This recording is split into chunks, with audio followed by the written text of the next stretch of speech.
Fala pessoal, beleza? Está começando agora o 3 de 12 Podcast, um podcast com nome simples, mas que vai falar sobre a complexidade do treinamento e saúde em geral. Eu sou o Thaleson Fagundes, preparador físico e host desse projeto. Segue a vinheta!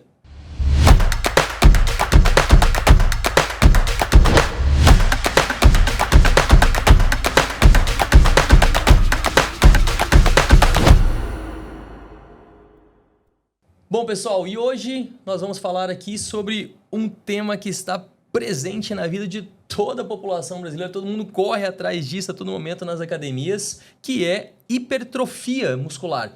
E para falar sobre hipertrofia, hoje eu convidei um grande professor meu, colega de profissão e se tornou um amigo também, uma pessoa que eu admiro demais, que me deu aula na faculdade lá na UF também. Estou aqui com o professor João Elias Dias Nunes. Muito obrigado por estar aqui comigo, professor. Tudo certo? Eu que agradeço o convite. Tudo certo. Beleza. Beleza, então, pessoal. Antes de mais nada, antes de começar, na verdade, aqui, eu queria conversar com vocês, pessoal, que é muito importante para todos vocês que estão assistindo a gente, que você no YouTube, Spotify, Amazon, enfim, que vocês curtam os nossos episódios, que vocês compartilhem, que vocês comentem. O engajamento de vocês é muito importante para reprodução e para o desenvolvimento do nosso projeto. Então, para que as informações que a gente passa aqui cheguem a mais pessoas, eu preciso que vocês engajem com a gente, e isso aí é de graça, não demora nem um minutinho. Vocês podem clicar aí, compartilhar, seguir, e vai ajudar bastante a gente. E para todos vocês que têm interesse em anunciar aqui no nosso projeto, é só mandar um direct pra gente no Instagram ou então no e-mail que está na descrição desses episódios, e pode entrar em contato comigo que a gente pode conversar para que você possa anunciar a sua empresa, o seu projeto e estar junto com a gente aqui, beleza? Bom, vamos lá então, vamos falar sobre hipertrofia. Antes de começar, professor, por favor, se apresente. Gostaria que você falasse um pouquinho sobre a sua carreira, onde você formou e atualmente o que você está fazendo como professor da UF. Primeiro, eu gostaria de agradecer o convite, né? Importantíssimo falar sobre esse tema num podcast, né? A gente sabe que hoje isso é muito utilizado até como forma de estudo, né? A gente estava até comentando isso ali. Bom, eu sou formado em Educação Física pela Universidade Federal de Uberlândia, depois fiz mestrado em Ciências Fisiológicas na Federal de São Carlos e doutorado em Bioquímica na Federal de Uberlândia. Atualmente, eu sou professor do curso de Educação Física da Federal de Uberlândia, e dou aula, inclusive, desse assunto, né? Uma das disciplinas que está sob a minha responsabilidade é a disciplina de musculação, na qual a gente acaba tratando muito desse tema, que é a hipertrofia, né? Sim. Então, basicamente é isso. E eu atuo também na área da pesquisa, né? Na universidade a gente faz pesquisa, faz extensão e ensino. Basicamente esses três pilares, né? Muito bem, então vamos lá. Primeira pergunta é sobre o que é a hipertrofia e como ela ocorre. Bom, hipertrofia é uma adaptação, né? É uma adaptação do músculo que gera um aumento do seu tamanho. Então, basicamente, se a gente fosse responder de forma simples, é isso. O que é hipertrofia? É o aumento do tamanho do músculo e da célula muscular, né? E ela ocorre devido a vários estímulos. É um processo multifatorial em que vários estímulos podem gerar essa adaptação de aumento do tamanho do músculo. Por que ela é tão desejada? Porque um músculo maior, ele se torna mais aparente. E isso é bem-vindo do ponto de vista estético, né? Vamos dizer assim. E funcional também, né? E funcional também, exatamente. Então é uma adaptação, hipertrofia é uma adaptação. E aí, como é que ela ocorre? Vamos falar um pouquinho assim, tirando um pouquinho da parte leiga, um pouquinho mais micro. Basicamente, são 5 estímulos que são muito bem conhecidos hoje, que geram hipertrofia. Cada um desses estímulos leva a hipertrofia por uma via diferente, por um processo diferente. Mas esses estímulos são basicamente a microlesão muscular, é um deles, a tensão, ou seja, o grau de força que se gera no músculo, é outro estímulo. Os hormônios, né, que são liberados pelo nosso organismo, também geram hipertrofia. A hipóxia, que é uma via independente de geração de ganho de músculo, e a resposta metabólica, né? Então, são basicamente esses 5 estímulos. O que acontece de forma geral? O organismo se estressa em função desses estímulos, e aí ele gera um aumento do tamanho da massa muscular para provocar um menor estresse na próxima vez que a pessoa for tentar fazer força. E basicamente o músculo se estressa muito quando a gente está buscando fazer força.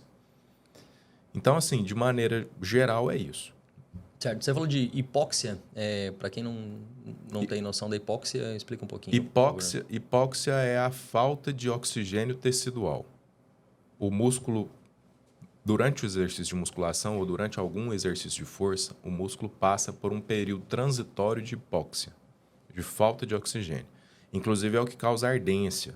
A ardência provocada pelo exercício é promovida pela hipóxia. Aquela dor enquanto a pessoa está treinando, fazendo algum movimento com uma carga, aquela ardência é provocada pela hipóxia. Exatamente. Especialmente nas últimas repetições.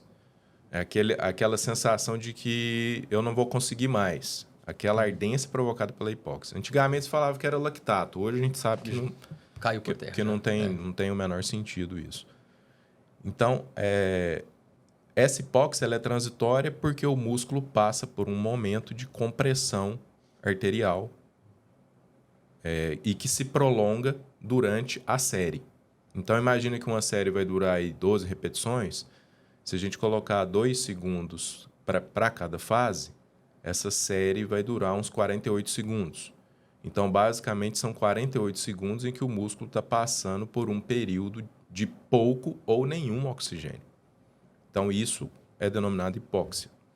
Não é uma hipóxia geral, né? Sim, ela é sim, local. sim, só... Ela é local no músculo. E isso é um estímulo, o músculo entende isso como um estresse e ele responde a isso aumentando de tamanho, que é a hipertrofia. Então, há a possibilidade, por exemplo, de eu pegar e fazer uma oclusão Exatamente. do músculo e ele consegue... Os japoneses foram né? os primeiros a investigar isso e eles descobriram exatamente isso, que a oclusão poderia gerar hipertrofia. E aí depois pesquisas posteriores foram identificando quais são as vias moleculares para isso acontecer. E hoje a via molecular ela é bem descrita, inclusive. A hipóxia é um mecanismo independente de geração de hipertrofia. Ou seja, não precisa de outra coisa, só a hipóxia vai gerar hipertrofia. Então, tem muitos protocolos também, até pós-operatórios, por exemplo, que são utilizados. Né? Por exemplo, pós-operatório de joelho, que às vezes a pessoa não consegue fazer aquela força como ela faz. Aliás, às vezes não, ela não consegue fazer a força que ela conseguia antes com esse protocolo, KAATSU, né? O nome? Exatamente. KAATSU. Você tem um estímulo ali, só de ter a hipóxia, ela já consegue aumentar um pouco da massa muscular. O KAATSU mostrou isso num experimento com caminhada. Ele estava caminhando a 3 km por hora. Acho que ele fez com esteira, né? Foi na esteira, exatamente. É um estudo que a gente mostra lá na aula da disciplina. Sim, eu lembro. Mas, e também, esse negócio da hipóxia não é para qualquer músculo, né?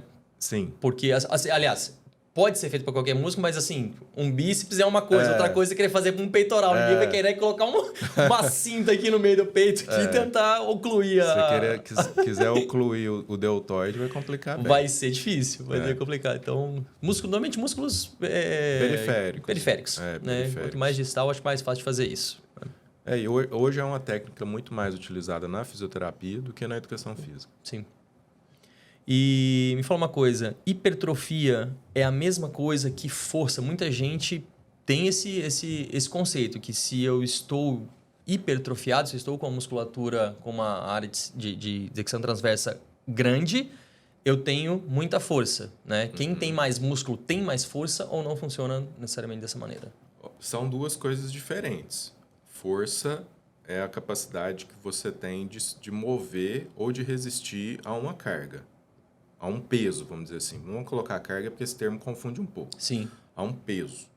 Então, se você tem a grande capacidade de empurrar ou de resistir a um peso externo, a uma resistência, você é forte. Você é forte.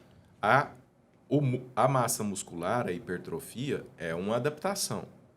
A força, ela pode tanto aumentar por adaptações musculares, que aqui estaria principalmente a hipertrofia, como por adaptações neurais. Então, de maneira geral, a gente pode dizer que a força ela é mais ampla do que a hipertrofia. Então, não são a mesma coisa. Porém, se eu hipertrofio de forma crônica, isso também é importante, se eu hipertrofio ao longo das semanas, dos meses, eu vou me tornar mais forte. Mas o ganho não é proporcional. Não é 100% que eu ganhei de... Só para a gente colocar um número aqui, 100% que eu ganhei de massa muscular, tudo isso se transfere para 100% a mais de força? Não necessariamente. Aí isso vai depender do sujeito, vai depender do treino, vai depender se ele é iniciante, intermediário, avançado. Mas dá para a gente fazer uma associação de que se eu ganhei músculo, eu vou ficar mais forte. Quanto mais forte? Não sei. Depende do seu nível. Quanto mais treinado eu for, menor é essa relação. Sim. Porque a gente vai chegando num limite de adaptativo natural, né? E a gente tem que falar disso também, né? Porque nós estamos falando aqui de coisas naturais. Exato, exato. Né? Então, naturalmente, quanto mais treinado a gente é, ou a pessoa for, mais difícil é para ela ganhar força, mais difícil é para ela ganhar músculo. Porque senão a gente... Eu até brinco isso lá na aula, né? A gente ia virar X-Men em 6, 7 facilmente, meses, né? é. Só que isso não acontece, né? Sim, Então, tem existe um limite tem um natural, que é determinado pela individualidade biológica de cada um. Que é um dos princípios do treinamento esportivo, né? Que a gente tem que saber seguir. Então, assim, a força e a hipertrofia são duas coisas diferentes, mas que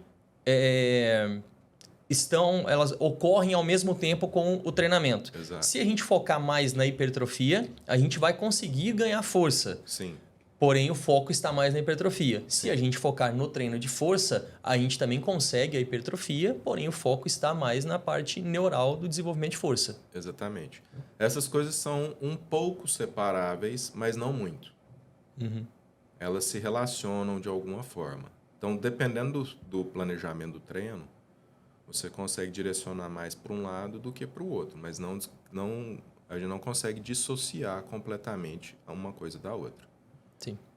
Por isso que é importante fazer um planejamento básico que seja assim para o aluno de personal. Para o atleta nem se fala, mas exatamente. Como hoje o assunto é mais hipertrofia, para essa parte de personal trainer Sim. e academia, é importante ter um cronograma que você sabe o que você vai trabalhar e as diferentes valências, né, ao longo do tempo. E mesmo para o personal, porque tem momentos, alguns alunos que já estão um pouco mais avançados, do ponto de vista da massa muscular, eles vão precisar de momentos de treino pensando em força. Sim. Para num próximo período, eles voltarem a treinar as resistências com mais peso, com mais resistência. Tem estudo que mostra isso, que quando você incrementa treinos de força máxima, né? Então, nós estamos trabalhando mais próximo da força máxima. Em treinos de resistência, o ganho de massa muscular é maior. É lógico, é bem simples isso, né? Por quê? Por que é maior? Porque eu estou estressando o músculo com mais resistência. Então, a tendência é ele responder com maior adaptação. Sim. Né? Sem esquecer do processo que é multifatorial. A hipertrofia é multifatorial. Então, ela depende também de alimentação. Isso é fundamental. Né? Sono. Ela depende de recuperação. Então, a gente poderia colocar 3 pilares, né? Que é basicamente os pilares do treinamento esportivo. Nutrição, descanso e treino bem feito. Né? Se você falhar num desses, você vai prejudicar o processo. Sim. Com certeza. Eu vejo muita gente que acaba, até por conta das atividades, da rotina, estresse do trabalho, trabalha mais... Nem falta mais, trabalha mais do que deveria, porque às vezes a pessoa precisa fazer aquilo lá e enfim, é a vida.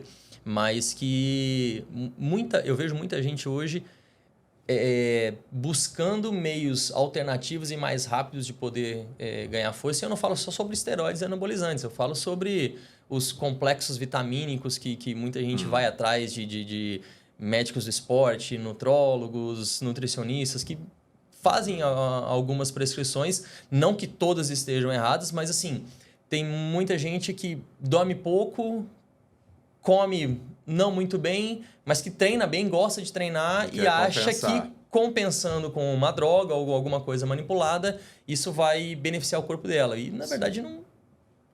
O básico são esses três, né? Porque a gente trabalha com a perspectiva da saúde. A gente trabalha com a perspectiva da saúde. Eu, pelo menos, gosto da perspectiva da saúde. Eu não foco as minhas aulas, as minhas disciplinas, a minha forma de pensar, a minha forma de trabalhar, pensando simplesmente num resultado estético. Eu vejo a estética como uma consequência do processo. Então, é um processo. Saúde é um processo. Né? Então, pensando por essa perspectiva, essa abordagem não faz sentido. Exato. Né? De você, eu vou treinar muito, mas eu não durmo bem, não me alimento bem, e aí eu vou compensar com outras coisas. Que a gente sabe que às vezes compensa. Sim, sim. Infelizmente, isso funciona às vezes. Por isso que às vezes isso vai gerando um desequilíbrio. Do ponto de vista da saúde, isso não é desejável. Ainda mais quando a gente fala de longo prazo. Exatamente, quando a gente fala num processo. A gente está falando num processo. Então, o que a gente sempre enfatiza é o equilíbrio. É claro assim, eu não tenho tudo perfeito, eu vou deixar de fazer alguma dessas coisas? Não, é um processo. Sim. Se eu já estou treinando bem e não me alimento bem, o que eu tenho que passar a fazer? Me alimentar bem e continuar treinando. Não é falar assim, não me alimento bem, então não vou hipertrofiar, então vou largar o treino. Aí você está piorando... Você está piorando o que você está fazendo. Você está piorando o estado. Né? Então, o que a gente precisa entender é isso. É um processo. Tem horas da vida em que eu vou conseguir manter aquilo de uma forma mais equilibrada. Tem hora que não. E está tudo bem. A vida é assim mesmo. O importante é a gente saber onde eu quero chegar com isso. Assim como o músculo se adapta, você tem que se adaptar também à sua rotina e... Exato. Exatamente. Fazer o que é necessário para que você fique mais saudável possível. Exatamente. Né? Hoje a gente vive um momento muito bom para a educação física porque as pessoas cada vez mais estão entendendo a importância disso. Da saúde como um todo e a importância que o exercício tem como um fator equilibrante nisso tudo. Em todas... saúde mental, né, que hoje é um assunto aí muito falado. Demais. O exercício também tem uma influência poderosíssima nessa parte, né? Então, eu vejo que a gente tá no caminho disso. Só que tem muito ruído no meio, tem muita fumaça, tem muito, né? A internet potencializou também cheio de informação. Cheio de informação equivocada, potencializou muitas coisas também equivocadas. O que beleza. O que a gente tem que ter é clareza, né? Então, eu sempre vou por essa perspectiva, do equilíbrio e da saúde. Sim. Isso, eu falo isso para todos os meus alunos também, para qualquer cliente que conversa comigo, que me pergunta a respeito da estética. Eu vou conseguir secar a barriga, eu vou conseguir ficar definido e tudo mais. Eu sempre digo isso, olha, a estética... ela está aqui, é uma das consequências, uma das coisas de você fazer um treinamento bem elaborado e você descansar. Não depende só do personal trainer para fazer com que você tenha um bom desempenho, né? Depende de você, de um nutricionista que você esteja, psicólogo que esteja te acompanhando, que a pessoa esteja bem. É um negócio holístico para conseguir ter o desenvolvimento. Né? E para a maioria das pessoas não é possível. Exatamente. Para a maioria das pessoas que têm uma vida... normal, vamos dizer, normal que eu quero dizer, a pessoa trabalha 8 horas por dia, tem filho, tem casa para cuidar. Sim, as contas para pagar. Contas para pagar. Então, não é impossível, mas é muito difícil conseguir a dedicação necessária para quem não tem uma genética favorável, um resultado estético que você olhe no espelho e se compare com os artistas famosos e diz, não, eu tô igual, né? Então, é meio uma ilusão isso daí. Né? As pessoas têm que entender isso. Isso não é real. O mundo dos famosos não é real para a maioria das pessoas. Né? Então, a gente precisa deixar isso claro. É real só para eles, né? O que não significa que você não possa obter excelentes resultados. Sim. excelentes resultados. Uma melhora estética impressionante, às vezes.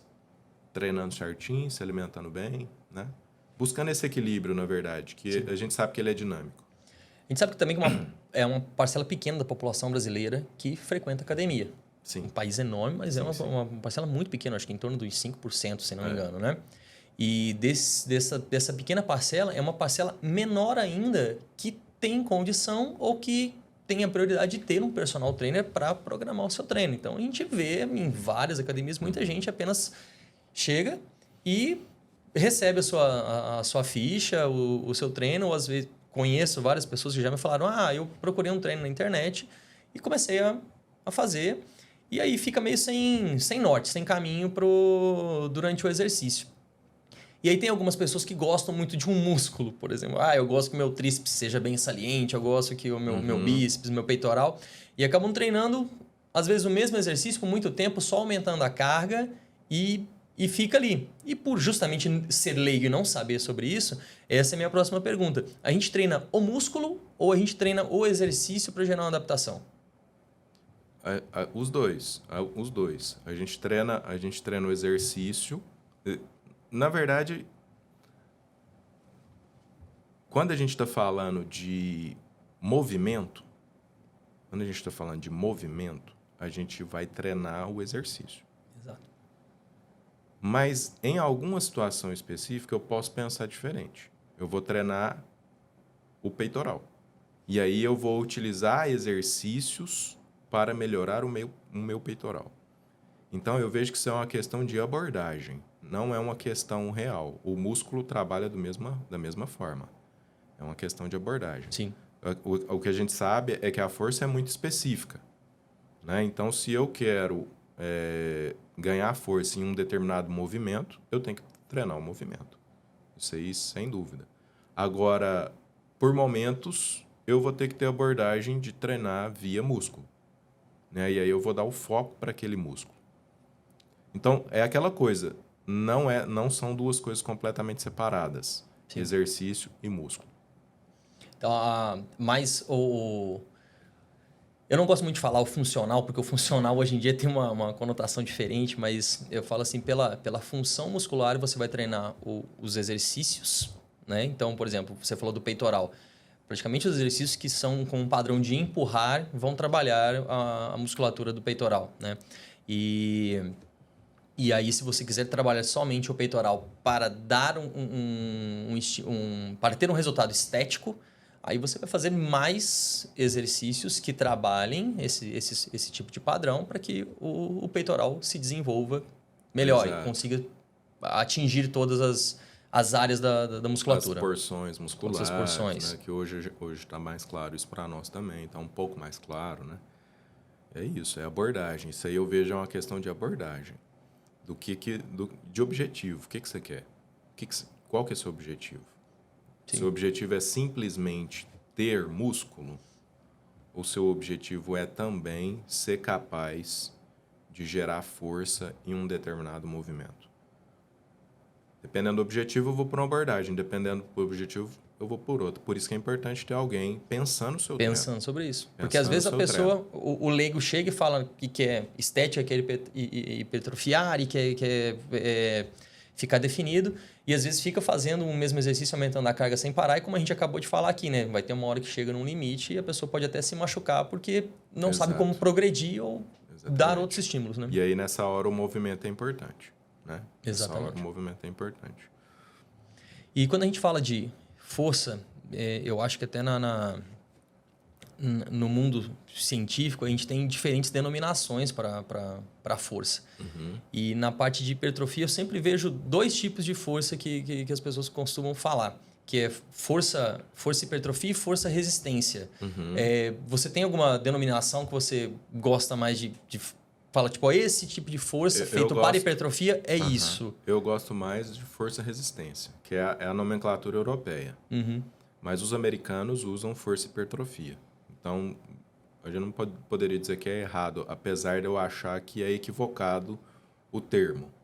Porque nós entendemos a hipertrofia como uma adaptação. Adaptação. Então, eu não treino hipertrofia. eu treino resistência de força. E a resistência de força gera hipertrofia. Eu treino força máxima. E a força máxima gera hipertrofia.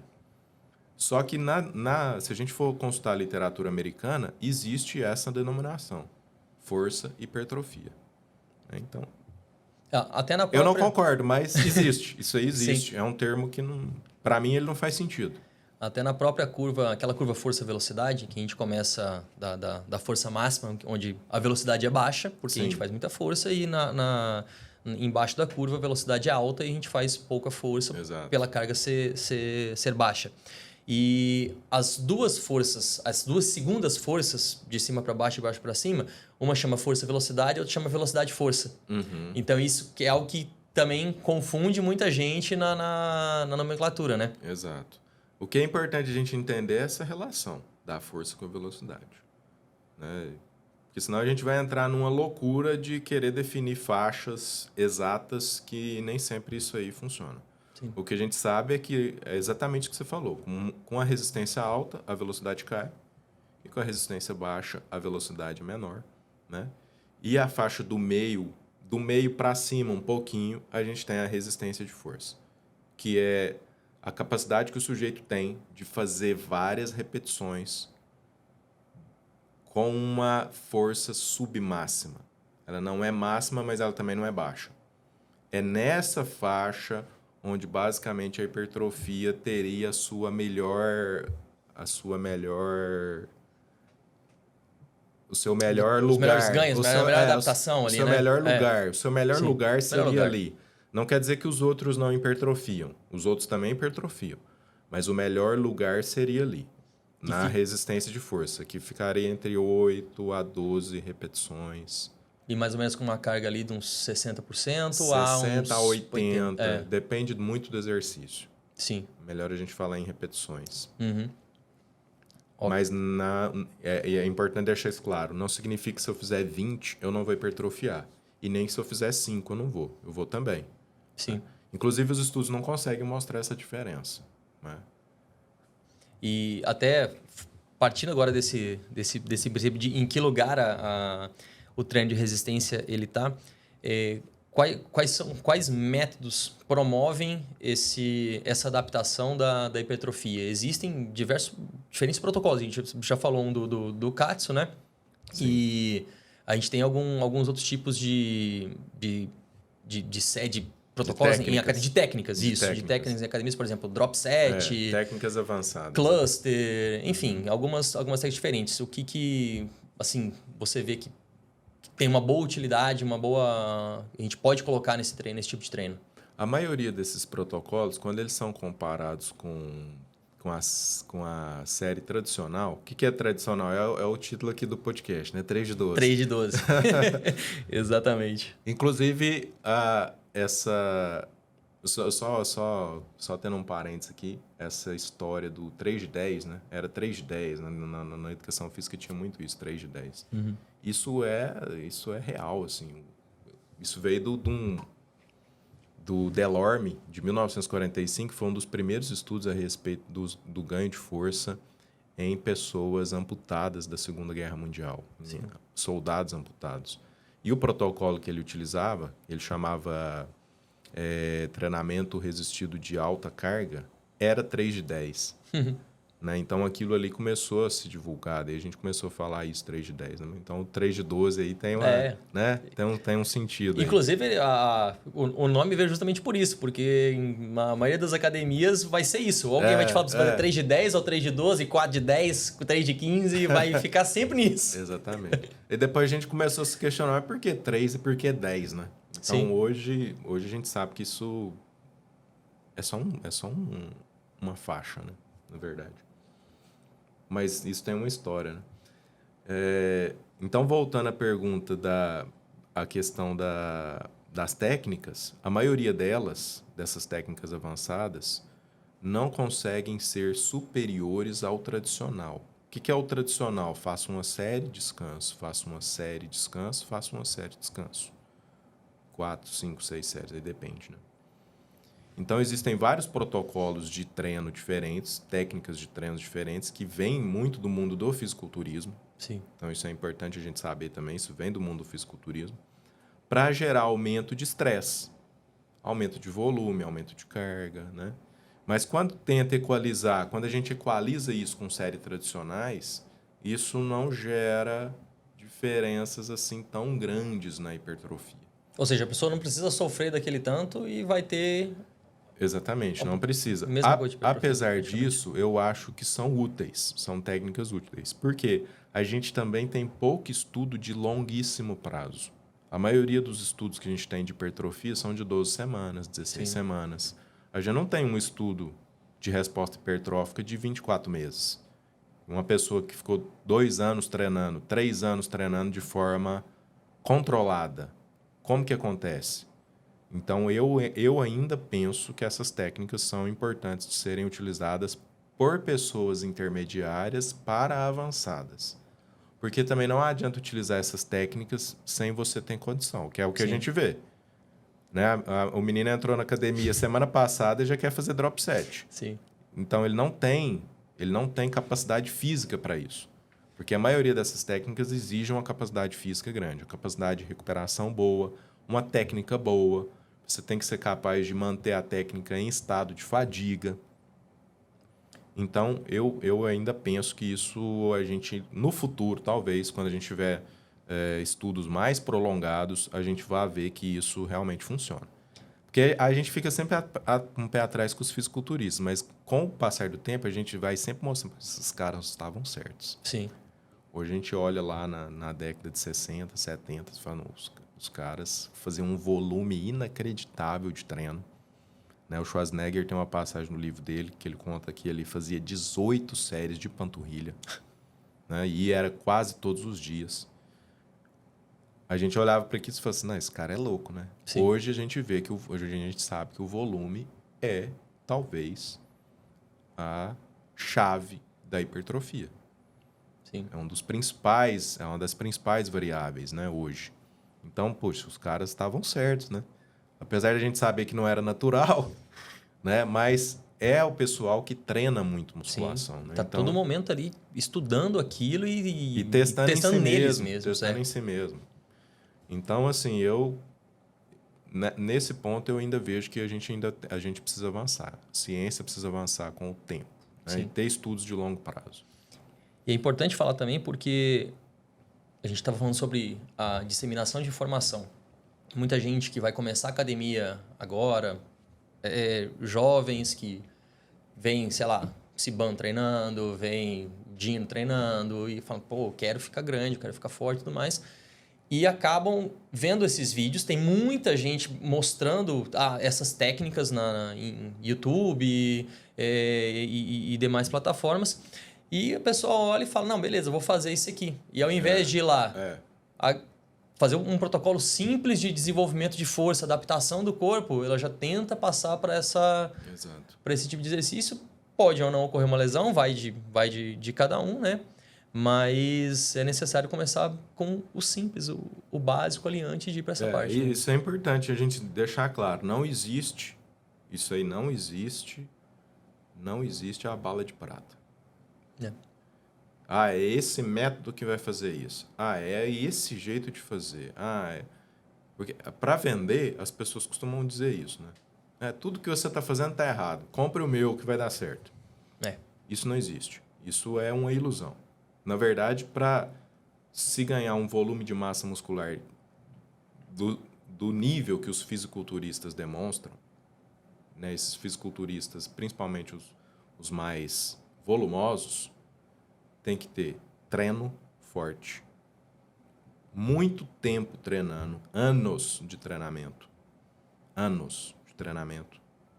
nutrição muito bem equilibrada e muito esteroide anabolizante. Então, não adianta. Isso não vai acontecer. E não acontece nem com quem só toma esteroide anabolizante achando que vai ficar daquele jeito. Não vai ficar também. Pode tomar o tanto de esteroide que você quiser. Aí, sábado eu tô tomando a cerveja. Não vai ficar. Então, muitos anos, muita dedicação, muito treino. São atletas profissionais, ganham dinheiro para fazer isso. Não pode esquecer isso. Sim, esse cara ganha muito dinheiro para fazer isso. E esse cara usa esteroide. E a resposta é diferente. Né? Então... A gente tem que diferenciar as coisas. E assim como qualquer atleta, né, João, o fisiculturista, ele tem uma privação de tanta coisa para ele conseguir chegar daquele jeito Exatamente. que não é qualquer pessoa que consegue chegar naquele patamar. É. Então, assim, pode ser até que qualquer pessoa consiga, um técnico consiga as drogas, consiga tudo, mas ela não tem a cabeça do atleta, aquela mentalidade de conseguir chegar até aquele nível e ela nunca vai chegar. Exatamente. Perfeito. Isso é uma conjunção de fatores, né? Então não adianta o cara, eu sou pentacampeão mundial de fisiculturismo e eu vou te ensinar o segredo para ficar muito hipertrofiado. Não existe. O segredo é muito trabalho, muitos anos treinando, muita dedicação, muita capacidade de resistir mentalmente aos desvios que podem ter nesse caminho e tem que ter um planejamento de drogas, vamos dizer assim, ao longo dos anos também, porque senão não consegue fazer. Não adianta. Exatamente. E agora, isso é o oposto do que a gente estava falando sobre o equilíbrio e a saúde. Sim. Aí a gente está falando sobre performance. Aqui agora a gente entrou na performance. A gente está falando de atletas. Né? Eu vejo muito também diversas propagandas do tipo trinque o abdômen até o verão. Tipo, o cara anuncia em novembro para a pessoa ficar trincada até dezembro, sabe? Ali em janeiro já tá tranquila. E também é outra mentira que né, não tem como uma pessoa que... E normalmente esse tipo de anúncio, esse tipo de propaganda são para essas pessoas que a gente falou antes, que é aquele trabalhador que está 8 horas trabalhando, que chega em casa, tem filho, tem esposa, tem marido, tem conta para pagar, então já tá naquele estresse do dia a dia, e aí já tá meio mal fisicamente, e aí olha um cara que fala que você vai ficar trincado até em 2 meses. Ele normalmente está trincado no vídeo. Normalmente ele tá trincado, é óbvio, né? E assim... Aí muito sedutor, né? É muito sedutor. E aí o cara vai lá e te cobra R$20. Se você não ficar satisfeito, em 7 dias eu te devolvo o dinheiro. Cara, quem que vai conseguir alguma coisa em 7 dias? Impossível. Você não consegue nada em 7 dias. Né? Então ele só vai conseguir ver se deu alguma coisa daqui, sei lá, 2, 3 meses, que a gente começa a adaptar com o treinamento. Enganação, né? Charlatanismo. Total, charlatanismo total. Isso não existe. É impossível que você tenha bons resultados em tão pouco tempo, né? Essa fase inicial do ganho de hipertrofia, é importante a gente falar isso, né? Sim. Os 3 primeiros meses, as 12 primeiras semanas, em média, depende, isso também é individual, mas só para a gente ter uma noção, as 12 primeiras semanas são muito de adaptação neural. A gente ganha força porque o cérebro aprende a fazer força. Ele aprende a recrutar os músculos, ele aprende o padrão do movimento, né? Então, ele começa a colocar o músculo para fazer força na hora certa, do jeito certo. Isso faz a gente ganhar força nas 12 primeiras semanas e pouca massa muscular. Então, não é que a gente não ganha, a pessoa até ganha massa muscular, mas não é aquele negócio significativo que você vai olhar no espelho e fala assim, nossa, mudou, o tamanho da minha coxa está diferente, né? Então, para isso acontecer, é em torno aí de 3 meses, para isso começar a acontecer. Então, como que você vai trincar o abdômen em 21 dias, né? Um negócio impossível, né?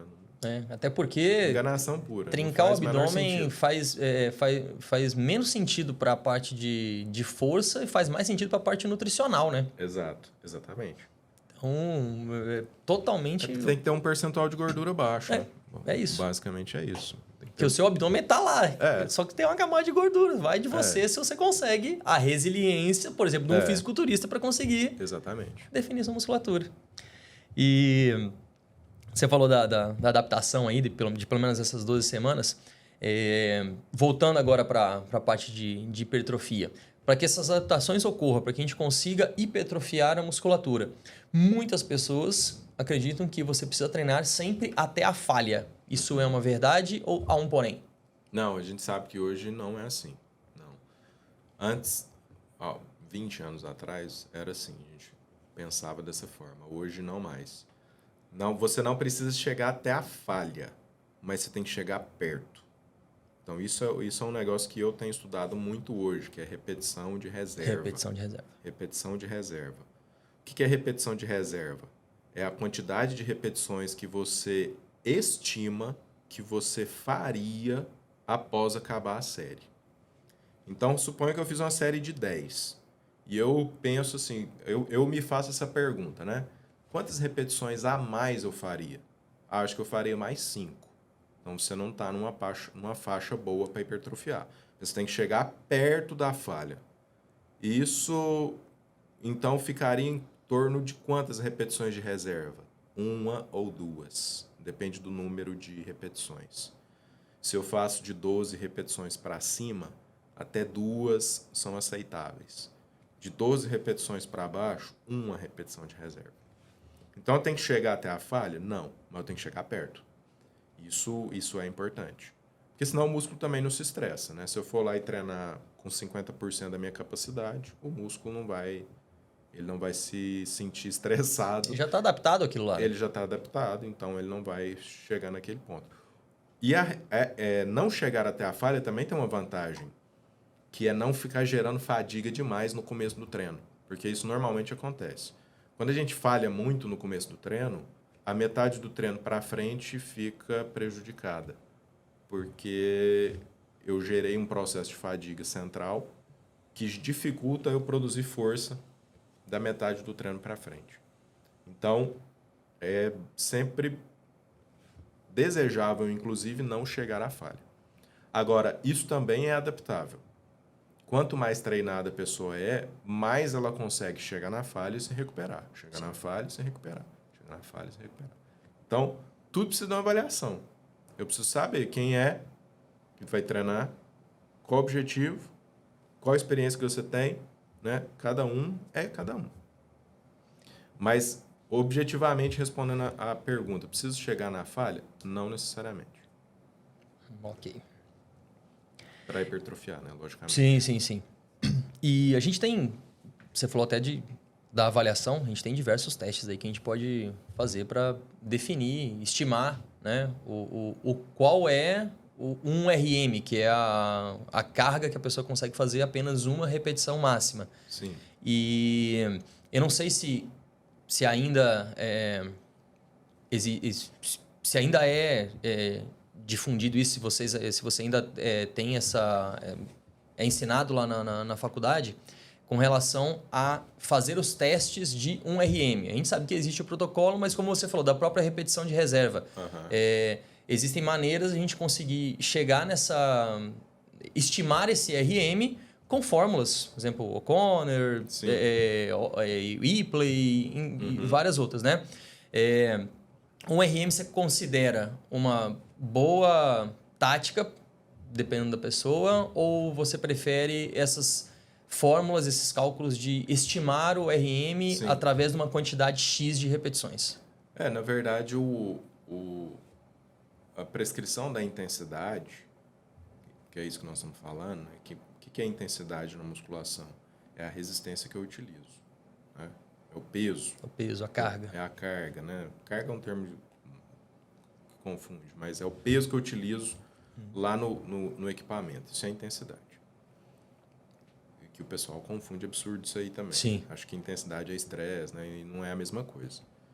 Então, na musculação, a intensidade é um problema, porque o teste de 1RM é demorado. Para você fazer um teste de 1RM bom, você vai demorar pelo menos de 25 a 30 minutos. Ele não pode ser feito na maioria dos exercícios que se faz na musculação, porque para fazer ele bem feito eu preciso garantir a técnica. Então, se eu pegar uma polia, por exemplo, e for pedir para uma pessoa fazer um pullover, né, 1RM, não vai dar certo. Não é impossível fazer isso. Sim. De um jeito que seja adequado, né? Então, na prática, ele é muito pouco utilizado porque ele é pouco prático. É um teste que não dá para fazer, demora demais, então não dá para prescrever intensidade com base no teste de 1RM. Impossível. Tanto que não se faz hoje, não dá para fazer.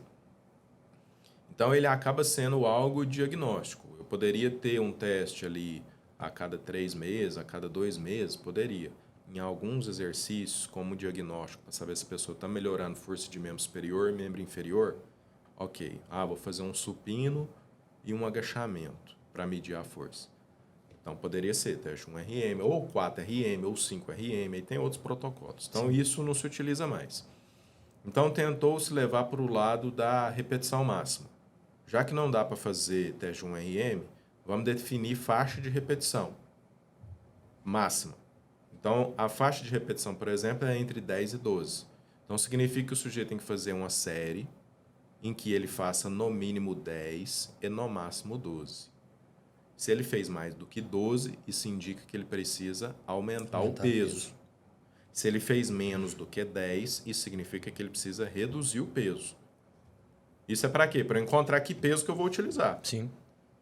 Então, eu colocaria aqui de 10, essa faixa de repetição de 10 a 12. Qual que é o problema da faixa de repetição? Muitas pessoas debilitadas, do ponto de vista de saúde, não conseguem fazer exercício dentro de faixa de repetição. Porque eu vou, inevitavelmente, para eu achar o meu 10 a 12, eu vou ter que falhar em algum momento. Porque senão eu nunca vou descobrir, de fato. Então, eu tenho que levar a pessoa à falha numa dessas séries. E as pessoas mais debilitadas, elas não vão conseguir chegar na falha. É perigoso você levar ela até a falha, e também não faz sentido fazer isso. Então, a faixa de repetição ela é útil em algum momento, mas ela não é prática para algumas pessoas. Então, o que a gente pode tentar pensar? Repetição de reserva. Só que nós temos um caminhão de coisa para resolver também na repetição de reserva, porque ela tem um problema. Quem não treina tem dificuldade de estimar corretamente... O subjetivo fica complicado, né? ...quantas repetições faltam. Então, ela também tem um problema. Então, tá vendo que é uma coisa que a gente ainda não resolveu bem na musculação? Como que a gente determina a intensidade? A gente não resolveu muito bem isso. O que a gente faz é chegar ao peso lá e chega o rei nas repetições. Eu acho que tem até uma tabela, acho que é a tabela de Prilepin, não lembro se esse é o nome, mas eu acho que é isso que ele tem até... ele usa a fórmula de Epley para estimar a porcentagem de 30% até os 100% com a repetição de reserva. 10 mais 2 repetições de reserva é X%. Sim. Tem várias tabelas de predições, assim, mas em geral elas não são boas, porque é muito individual. Né? Se você pegar... Tem um estudo que mostrou isso claramente, foi um estudo que comparou maratonista com um fisiculturista. Ele pegou um maratonista, colocou 70% de um RM no leg press e o maratonista foi até o máximo. A mesma coisa com um fisiculturista. O maratonista fez muito mais repetições do que o fisiculturista. Isso quer dizer o quê? Que dependendo do seu perfil de treino, você vai fazer mais repetições para a mesma intensidade relativa, 70%, do que outra pessoa. Então, isso aí já derruba a tabela de predição. Outra coisa, leg press com 70%, eu faço X repetições. Né? Rosca direta com 70%, eu faço outro X de repetições. Então, não dá para usar a tabela de predição do leg press na rosca direta. Então, eu teria que ter uma tabela de predição para cada perfil de pessoa e para cada exercício. Ou seja, impossível. Não dá para usar a tabela de predição. É um negócio... Dá para a gente usar assim, vamos usar no supino? Talvez. Às vezes você usa como uma base daquilo lá. Né? Daquele exercício só você usa essa tabela e fica. Né? Mas você não pode transferir para os outros. O que o personal pode fazer e que não se faz hoje, e eu falo isso para os meus alunos, poucos fazem. Registra. O registro do treino é uma forma de mostrar para o seu aluno que ele aumentou a força. Sim. Se antes ele fazia com 10 repetições, no leg press ele usava 120 quilos, passou 3 meses ele está usando 180, ele aumentou a força. Quanto ele aumentou? Não sei. Exatamente o valor eu não sei. Mas dá para eu mostrar. Eu acho que isso é melhor do que qualquer tabela de predição. Sim. Já que o que nós temos hoje de teste de um RM é impraticável. A maioria das vezes é impraticável. Eu procuro sempre com os meus alunos também, eu tenho tabela, fiz uma tabela no Excel e tudo mais, em que realmente eu faço isso. Vou registrando, tenho as semanas, então o aluno treina 2 vezes a semana, eu já coloco o que ele vai fazer, mas, por exemplo, hoje, ao invés de fazer com 80 quilos o agachamento, ele fez com 85. Porque pronto. o nosso RM, ele muda Sim. ao longo dos dias. Você não Sim. faz um teste hoje e amanhã você pode estar com um RM diferente. Sim. Por diferentes causas, né? Sim. Igual a gente falou, a parte holística. Principalmente se for iniciante. Principalmente se for iniciante. Aumenta a força muito rápido. Então, essa ideia, para quem não segue, galera, é extremamente importante e ajuda demais com essa parte de personal training. Todo o treino vira uma avaliação. Exato. E você anota e você consegue ter um desenvolvimento muito melhor do... Um registro, né? Os personagens precisam melhorar nesse sentido aí, né? de registrar mesmo. Não deixar a coisa só na cabeça. Exatamente. E outra coisa que eu acho que muita gente peca bastante nisso, que é a parte do descanso. Que, assim, eu lembro quando eu trabalhava em academias, era sempre 1 minuto para tudo e vai. Quando a pessoa colocava um pouquinho mais de força, todo mundo conhecia, né? 3 minutos você vai fazer força máxima, 1 minuto você vai fazer hipertrofia. E tem uma diferença também um pouquinho desse descanso para cada coisa, né? Tem, principalmente para a força máxima. Principalmente força máxima. Se você quer desenvolver força máxima, os descansos precisam ser maiores. Para hipertrofia, tá surgindo uns estudos aí novos, mas ainda pouca evidência de que descanso tenha uma influência tão grande assim. Inclusive, tem muito estudo com descanso autorregulado. O que é descanso autorregulado? A pessoa decide a hora que ela tá bem... eu acho que dá para eu voltar, eu volto. Né? Então, eu acho que é uma coisa legal de ser utilizada. Agora, quando eu vou pensar em desenvolver força com carga mais elevada, aí pouco descanso vai prejudicar bastante a série. Na faixa de resistência também prejudica, mas pensando na hipertrofia, talvez isso não seja ruim. Sim. Quanto mais próximo da parte de cima da curva velocidade, né, mais você vai ter que dar um descanso para você recuperar o... Exatamente. E nas faixas de potência também. E de potência também, porque você tem que executar um exercício no seu melhor, no máximo. Exatamente. Né? Porque para desenvolver velocidade, você tem que ter uma resposta neuromuscular boa. E para isso você tem que estar descansado. Tanto que um dos fatores que a gente utiliza para dizer se o treino de potência tem que parar ou não é justamente a queda do desempenho. Sim. Você parou de conseguir imprimir velocidade no treino, está na hora de finalizar. Então, ali tem que ter um descanso considerável também. Isso tem muito no VBT, que está pouco utilizado ainda nessa parte de musculação, né? Usa mais com atletas e tudo mais, mas tem isso, né? O preparador define uma queda de velocidade e na hora que caiu, interrompe. Tem uma faixa ali, né? De velocidade que você pode determinar. Não, quando começar a perder isso daqui, já está na hora de interromper. E com relação à densidade do treino, João, eu queria que você explicasse um pouquinho sobre densidade. Que a gente sabe sobre... são outros 3 pilares que eu considero, além do treino, nutrição e descanso. Como você falou, acho que para o treino a gente tem que saber dosar a intensidade, o volume e a densidade do treino. Né? Porque uma coisa é você fazer 3 séries de 10 e você fazer 10 séries de 3, né? Sim. Então, eu queria que você falasse um pouquinho sobre a densidade, como que a gente pode utilizar isso. A densidade é a relação entre o tempo de execução do exercício e o tempo de descanso. Né? No treinamento de força, na musculação, não é uma variável assim que você possa dizer, nossa, ela é importantíssima. Mas ela tem essa influência quando a gente vai pensar em treinos de mais peso, treinos de menos peso, na faixa de resistência. Quando a gente está pensando na faixa de força, os treinos são menos densos. Ou seja, você vai fazer muita força, dá pouco tempo, 3, 4 repetições, isso vai durar, 15 segundos, 16 segundos, e você vai dar 3 minutos de descanso. 4 minutos de descanso, às vezes.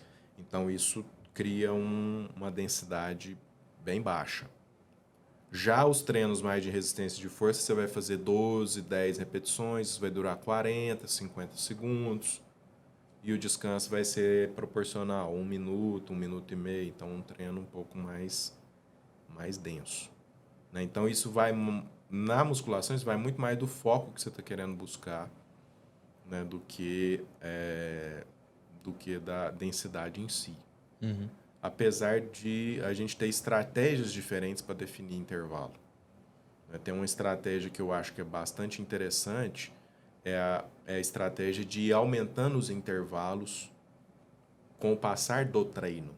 O início do treino dou intervalos menores, mais para o final do treino dou intervalos maiores.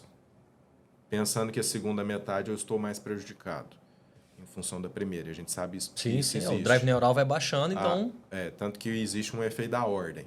É importante mudar a ordem. Se eu faço sempre a mesma ordem, eu estou sempre deixando a parte final do treino prejudicada. Aqueles exercícios estão prejudicados.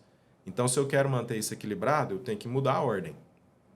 Né? Então, isso é importante. Então, essa é uma estratégia de definição de intervalo. Outra estratégia, exercícios multiarticulares que exigem mais do corpo como um todo, ou que eu preciso fazer a estabilização ativa do tronco para fazer o movimento, vou fazer manobra de valsalva grande, intervalos maiores.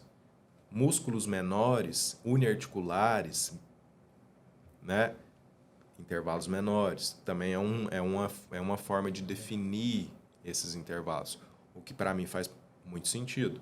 Panturrilha mesmo é um treino que você vai treinar panturrilha, você não precisa descansar 1 minuto e meio. Sim. A panturrilha é um músculo que se recupera bem rápido. Então, intervalos menores. Então, tem essa lógica. Assim. Então, a gente trabalha mais nessa lógica do que pensar na densidade mesmo. Uhum. E falando no... Você falou sobre musculaturas grandes, musculaturas menores, maiores e menores.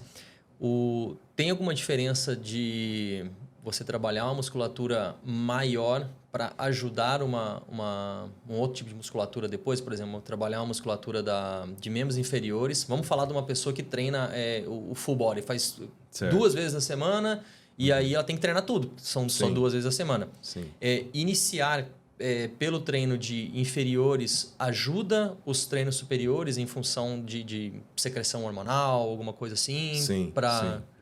Existe essa recomendação do Colégio Americano de Medicina do Esporte, que tem algumas evidências não tão novas, da década de 90, que se pesquisava mais essa questão hormonal, de que os exercícios com maior massa muscular envolvida, eles liberam mais hormônios. E essa liberação hormonal, principalmente em homens, a liberação de testosterona, ajudaria a gerar mais hipertrofia nos músculos menores. Por isso que existe essa recomendação de iniciar pelos de maior massa muscular envolvida, que seriam os multiarticulares. Sim. Porém, isso não significa que é algo fixo, rígido e que a gente não possa mudar essa ordem. Dependendo do que eu quero treinar, isso pode ser feito. Mas, nesse caso, que é uma pessoa que só treina 2 vezes por semana... É uma boa estratégia. É uma boa estratégia, sim, começar pelos multiarticulares. E aí vai também do planejamento, como você falou. Se às vezes ela quer dar um enfoque um pouco a mais no membro superior, no tríceps, no bíceps, ela pode começar por ele e depois fazer o complementar, né? Exatamente. Isso não... É aquela coisa, é o processo. O processo ele vai sendo variável ao longo do tempo. Ele não vai ficar igual. Né? Não é porque a gente vai fazer isso 4, 8 semanas que a gente vai fazer 1 ano sempre os multiarticulares primeiro. Dependendo do momento, a gente vai mudar a estratégia. Por isso que é importante ter alguém que pense o processo. Esse é o ponto. Você falou do negócio, eu vou lá e pego um treino na internet. Ok, você vai lá, pega um treino na internet, você treina. Vai melhorar alguma coisa? Vai melhorar. Mas e o processo ao longo do tempo? E daqui 6 meses? E daqui 1 ano? Porque nós estamos pensando na perspectiva da saúde. Saúde é a longo prazo. E constante. Então, é um negócio que eu vou fazer sempre. Né? Então, como que vai ficar o pensamento? Como que vai ficar o planejamento desse processo? Você vai ficar a vida inteira pegando treino na internet? Então, isso é um negócio que a pessoa precisa pensar. Sim. E com relação ao volume, João, de treinos, por exemplo, citei agora de uma pessoa que treina 2 vezes na semana, tem pessoa que treina 5, tem pessoa que treina 6 e tem alguns malucos que gostam de treinar todos os dias. E, enfim, vai de cada um, de como está o planejamento. Tem algum volume mínimo e um volume máximo para se fazer um determinado exercício, para se trabalhar a musculatura ao longo da semana? Não, assim, especificamente não. A gente depende do nível da pessoa. Né? Os mais bem treinados fazem até 30 séries para um mesmo grupamento muscular por semana. Né? Então, tem estudos aí que mostram número de séries de 8 séries por grupamento muscular por semana, até 30 séries. Agora, isso é o limite? Daria para hipertrofiar com mais? Eu vi um estudo a respeito disso, que tentaram fazer mais séries do que 30 durante um curto período de tempo, mas não funcionou muito bem, não. Mas não é uma coisa que a gente tem uma resposta clara. O que é claro para nós? Sobrecarga. Princípio da sobrecarga. Então, quem tem pouco, começa com pouco. Adquiriu pouco, pouco mais um. Adquiriu pouco mais 2. Chegou no meio, meio mais um, entendeu? Então, Sim. é sempre um processo. É sempre um processo. Agora, o ser humano tem um limite, claro, vai chegar ali um limite, mas esses limites, eles estão sempre sendo desafiados.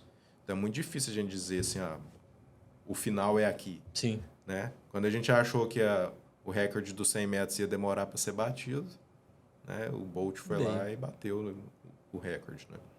Então, é difícil determinar isso. Tanto o começo quanto o fim é difícil. Sim. E com relação à progressão, tem um volume bom, a pessoa está bem treinada, até quem começou a treinar agora, mas a gente teve a adaptação aí das 12 semanas, a gente viu que a força melhorou.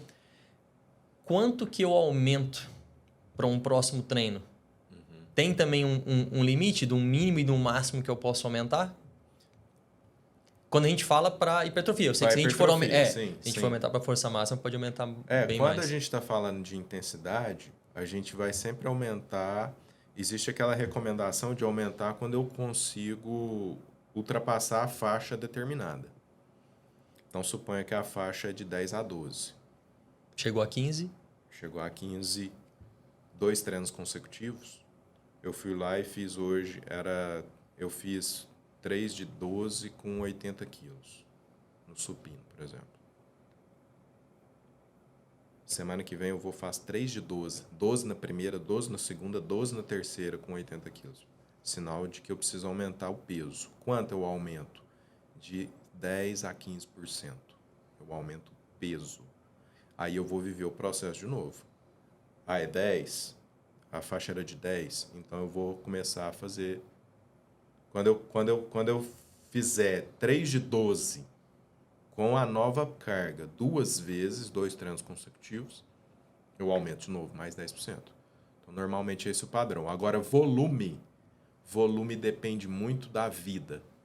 Porque para aumentar o volume, eu preciso aumentar o tempo na academia ou eu preciso aumentar a frequência semanal. Sim. Então, é mais difícil mexer no volume. Mas se a gente o volume é mais aceitável, assim, a gente consegue aumentar faixas maiores de volume. A intensidade fica um pouco mais restrita quanto a isso. Então, é importante aumentar o volume para hipertrofiar? É importantíssimo. Se eu estou treinando 2 vezes por semana e eu treinar 3, vai melhorar? Vai melhorar. Se eu vou para a academia e fico 40 minutos, eu conseguir ficar 1 hora, eu vou conseguir fazer mais exercícios? Isso é bom? É interessante. Mas também precisa ser pensado. Também não pode ser uma mudança brusca. Eu estou fazendo 2 vezes por semana que vem eu vou fazer 5. Também não é assim. Tudo é processo. É passo a passo. Senão a carga de treino vai lá em cima Senão a carga vai lá em cima e você vai entrar num estado de fadiga exagerada, talvez overreaching, não é legal isso daí. É sempre um passo a passo. A pessoa precisa ter paciência. Treino também exige constância. Na verdade, essa é uma das principais, né, um dos principais pontos. É constância, não é querer resultado em 3 meses. Eu gosto de falar sempre para quem principalmente para quem é sedentário e quer começar a treinar, que me procura, fala, você acha que eu posso começar a treinar? Eu já posso fazer 5 vezes a semana? Aí eu falo, Calma, né? calma. Porque senão Calma. você vai ter que vir uns 2 dias, você vai ter que vir aqui para eu ficar só conversando com você aqui. Exatamente. Então eu sempre tento falar, pelo menos 2 para você poder ter uma preparação, 3 aceitável ali. Vai tranquilo, você tem um bom estímulo e um bom período de descanso entre um treino e outro, né? Mas tem muita gente empolgada que eu vejo até machucar, e não só na musculação, e ajudar até para passar até para outros esportes, por exemplo, beach tênis. A hora que começou a febre do beach tênis, o tanto de lesão começou a aparecer porque um esporte muito fácil, muito democrático, qualquer pessoa consegue fazer e aprender rapidamente, só que o pessoal começou a botar volume, a jogar sem parar 3, 4 horas por dia. Vai machucar. E vai machucar. Com certeza. Então tem que saber respeitar. Apesar da musculação ser muito mais segura, sim. Né, isso é importante a gente falar também. Isso é importante definir. Puxa, um dos exercícios mais seguros do ponto de vista de lesão que existem. Assim. Você pode fazer muita força, machuca muito pouco. Né? Então isso é importantíssimo. É uma qualidade muito positiva da musculação, porque ela é muito longeva. Sim. Apesar das pessoas, mas a musculação é chata, mas eu não gosto de academia. Tudo bem, mas é uma coisa que você consegue fazer hoje, você vai conseguir fazer com 40, com 50, com 60, com 70, com 80. Exatamente. Beach tennis você vai conseguir jogar com 80 anos? Mas se você fizer musculação até lá, talvez você consiga você consiga continuar brincando. Exatamente. A maioria das pessoas que eu conheço que já passaram de 60, 70, tiveram algum estímulo de força ao longo da vida. Seja aqueles que trabalharam numa roça, numa fazenda, uma coisa, fizeram muita força ao longo da vida, que são muito fortes e conseguem fazer qualquer coisa ainda, ou que realmente, diferente da maioria da época, da geração, fez o treinamento de força em academia e hoje tem uma vida muito boa. Exato. Essa questão é importantíssima. Ela é longeva. As pessoas falam assim, mas eu não gosto de academia e tal. Assim, cara, insiste um pouquinho. Aprende a gostar. Isso aí é importante também. Porque se você não aprender a gostar, você vai largar. Mas se você insistir um pouco, você vai encontrar alguma coisa que você gosta.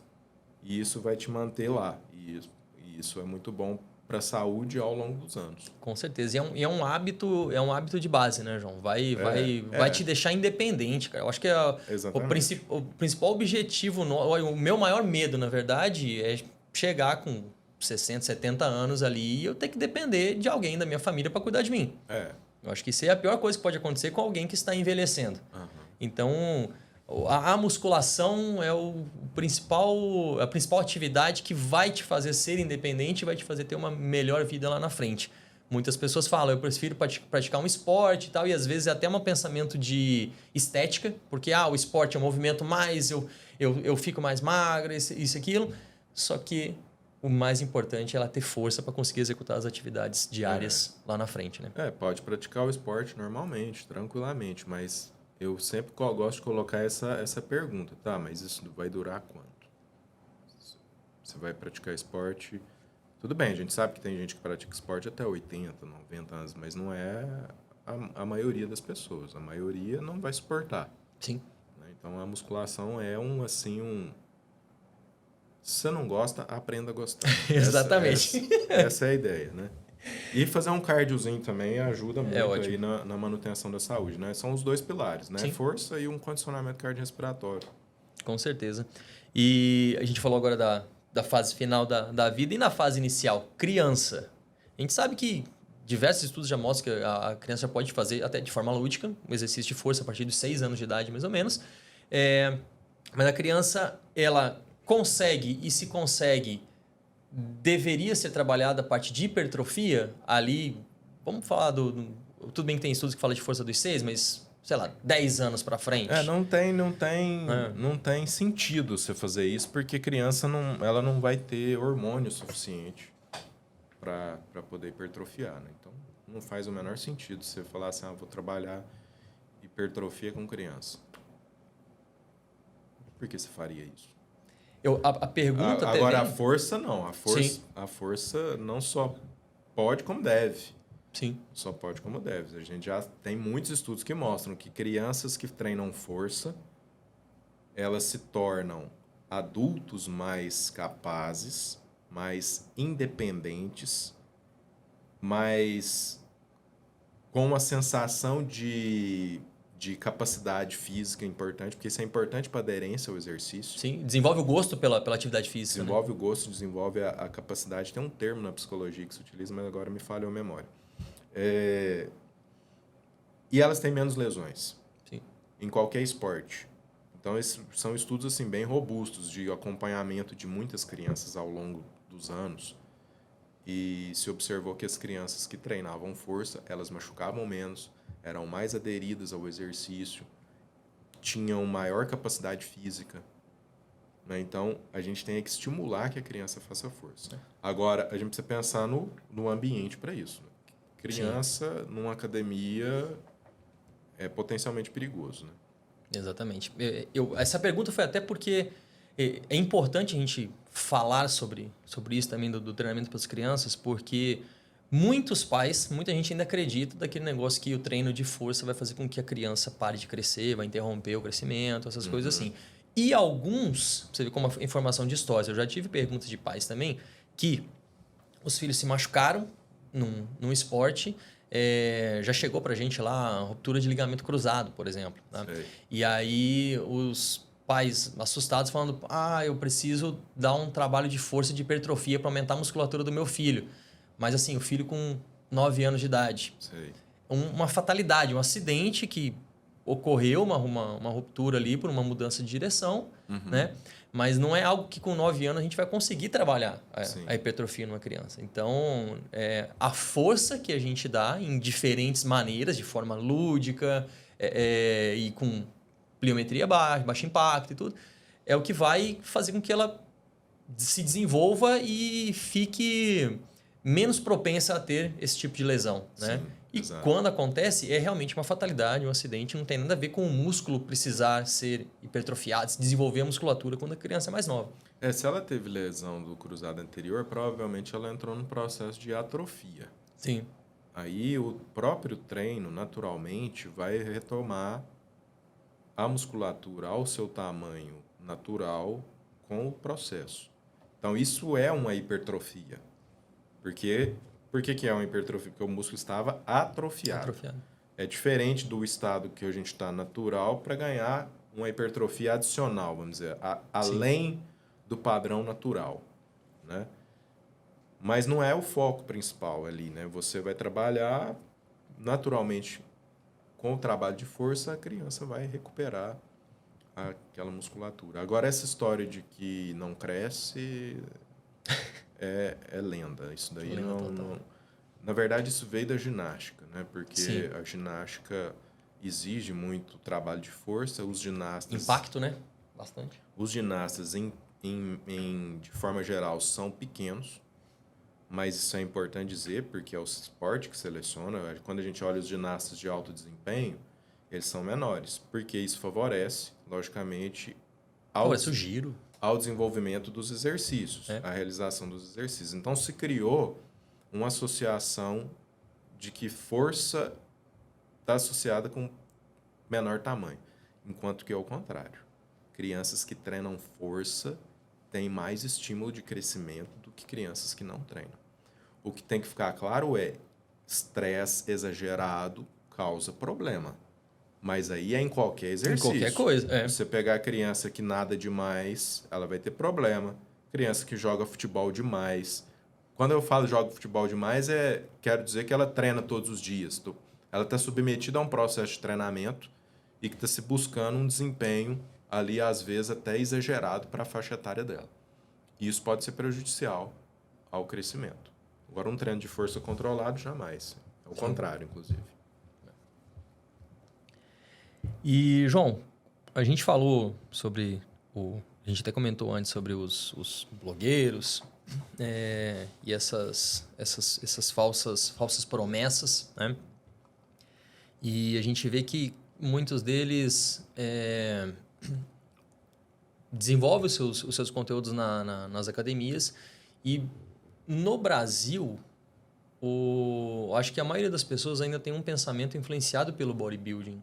Né? A gente não transitou ainda para uma parte mais novamente, eu vou falar funcional, mas eu não sei nem se essa é a palavra, mas realmente trabalhar o exercício, como a gente falou antes, Pensando mais da em saúde saúde, mesmo. parte mais holística, né?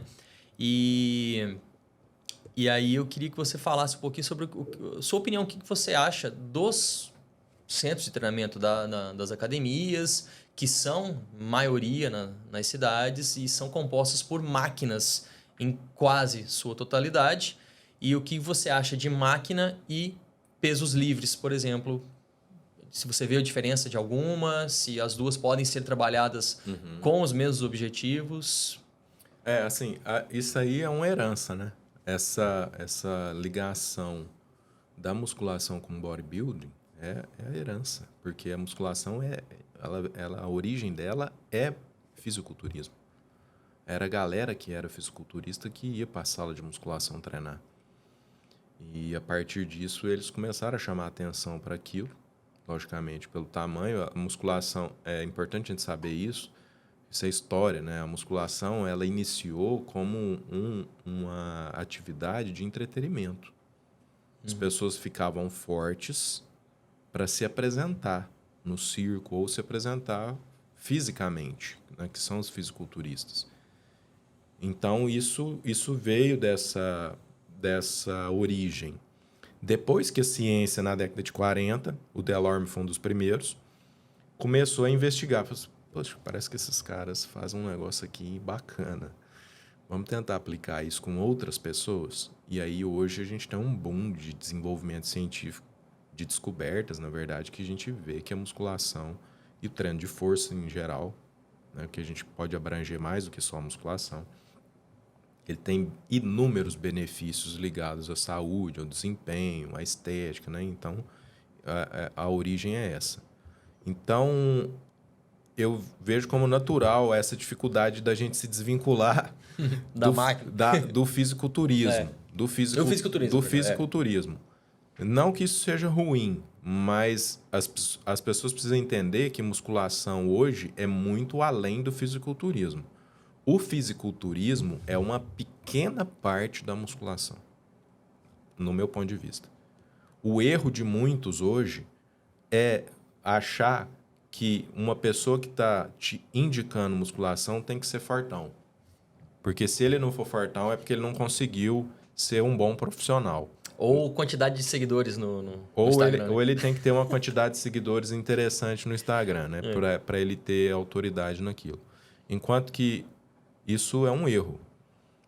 E os próprios fisiculturistas, não todos, mas alguns também confundem isso.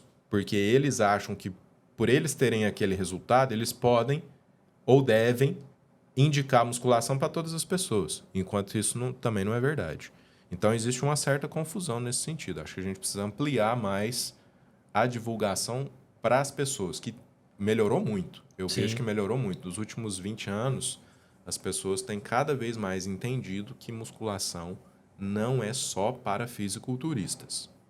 Não é só para fisiculturistas. Apesar de ser deles, a origem deles, e isso tem o seu nicho lá e o pessoal gosta e tudo bem. Se você quer ser fisiculturista, ok, sem problema nenhum, né?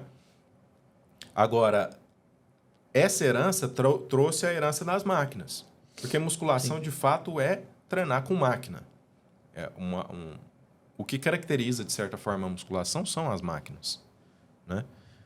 E isso é importante a dizer também, porque eu fiz um vídeo esses tempos atrás no Instagram com Drauzio Varela falando sobre o que é musculação e ele deu o conceito errado de musculação. Sim, eu vi. E eu fui corrigir, o pessoal achou ruim de eu estar corrigindo o Drauzio Varela. Mas tá errado. Tá errado, tem que corrigir, pô. Tem que corrigir, tá errado. Porque musculação é um meio de treino que se utiliza de máquinas, halteres, barras e anilhas. Isso é musculação. Então a máquina faz parte do processo, né? Agora, eu ganho força só com máquina? Não. Eu hipertrofio só com máquina? Não. Dependendo do seu nível, vai ficar mais difícil. Se você tiver uma máquina, vai te ajudar bastante. Sim. De intermediário para frente, quanto melhor a máquina, ok. Mas não necessariamente, depende do seu objetivo, é o que a gente estava falando. É possível fazer excelentes treinos sem máquinas? É possível. Agora vai depender de quem está te acompanhando. Do ponto de vista da hipertrofia, a gente vê que não tem diferenças. Os estudos que tiveram de uns anos para cá mostram que você treinar em máquina ou treinar sem máquina, a hipertrofia vai acontecer da mesma forma. Eu tenho cada vez mais gostado das máquinas. Antes eu gostava menos. Agora eu tenho gostado mais, porque eu acho que elas facilitam muito o processo. Elas, de certa forma, democratizam a possibilidade da pessoa ganhar força. E a gente tem que, eu pelo menos vejo assim, a gente tem que desvincular um pouco essa questão da educação física. A gente é profissional de educação física. Nós não somos dono do exercício. Nós não somos donos do exercício. Nós somos profissionais de educação física. Exercício é da natureza, do ser humano. Então, a pessoa vai fazer exercício se tiver profissional de educação física ou se não tiver profissional de educação física. Exato. Então, isso é independente. E aí, às vezes, a gente fica querendo bater nas pessoas que fazem exercício sem profissional de educação física. Ah, procure um profissional, procure um profissional. Cara, calma. Às vezes, eu acho mais importante a gente tentar mostrar para a pessoa que ela tem que fazer exercício. Sim. Aí depois a gente mostra para ela, ó, mas se você quiser melhorar mais, ser mais eficiente... Esse é o pensamento. Aí, procura alguém. Aí você precisa procurar um profissional de educação física.